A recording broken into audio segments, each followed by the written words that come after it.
Delhi Mumbai corridor હાઈવેથી અસરગ્રસ્ત ખેડૂત આગેવાનો દ્વારા મિટિંગ યોજાઈ. વસ્તી મુકામે યોજાઈ હતી ખેડૂતોની મિટિંગ. 17માંથી 16 માંગણીઓને તંત્ર અને હાઈવે ઓથોરિટી દ્વારા કરાઈ હતી મંજૂર. લેખિતમાં બાંયધરી આપવા છતાં કામગીરી નહીં શરૂ કરાતા યોજાઈ હતી ખેડૂતોની મિટિંગ. સમય મર્યાદા પૂર્ણ થઈ ગઈ હોવા છતાં હજુ સુધી કામગીરી નહીં કરાતા ખેડૂતોમાં ભારે રોષ જોવા મળ્યો હતો.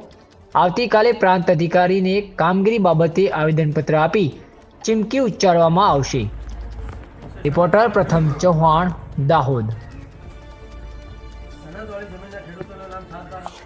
કેન્દ્ર સરકાર દ્વારા ઝાલોદ તાલુકાના 14 ગામોમાં દિલ્હી મુંબઈ કોરિડોર હાઈવે પસાર કરવામાં આવતા જે અમારા 14 ગામોના આદિવાસી ખેડૂત ખાતેદારો હતા તેઓની મૂળભૂત સુવિધાઓ જે 16 જેટલી બાબતો છે છીનવાઈ જતા છેલ્લા 3 વર્ષથી અમારા ગરીબ આદિવાસી ખેડૂત ખાતેદારો લડાઈ લડતા જઈને આવી રહેલ હતા અને તે સમય અંતર્ગત 3 વખત આ નેશનલ કોરિડોર હાઈવેનું કામ બંધ કરાવી દેવાતા પ્રાંત અધિકારી શ્રી અને જવાબદાર અધિકારીઓ દ્વારા આમોને તારીખ 5/12/2024ના રોજ સમય મર્યાદા નક્કી કરી આટલા સમયની અંદર જે તે તમારી માંગણી છે સ્વીકારવામાં આવશે, પૂર્ણ કરી દેવામાં આવશે એવું અમને લેખિત બાંહેધરી આપવામાં આવી.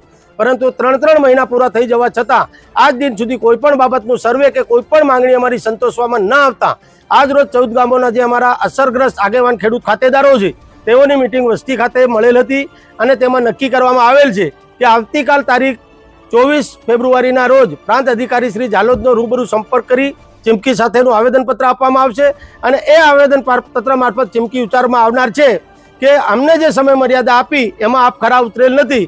તો જો આટલા સમયની અંદર ફરીથી જો અમારી જે કામગીરી છે અમે જે સમય મર્યાદા નક્કી કરીશું એની અંદર જો પૂર્ણ કરવામાં નહીં આવશે તો આ નેશનલ હાઈવેનું કામ તદ્દન રીતે બંધ કરી દેવામાં આવશે અને સરકાર અમારી સામે જે તંત્રનો ઉપયોગ કરશે અને એમાં જે કોઈ અજુગતી ઘટના બનશે એ તમામ જવાબદારી શાસન અને પ્રશાસનની રહેશે.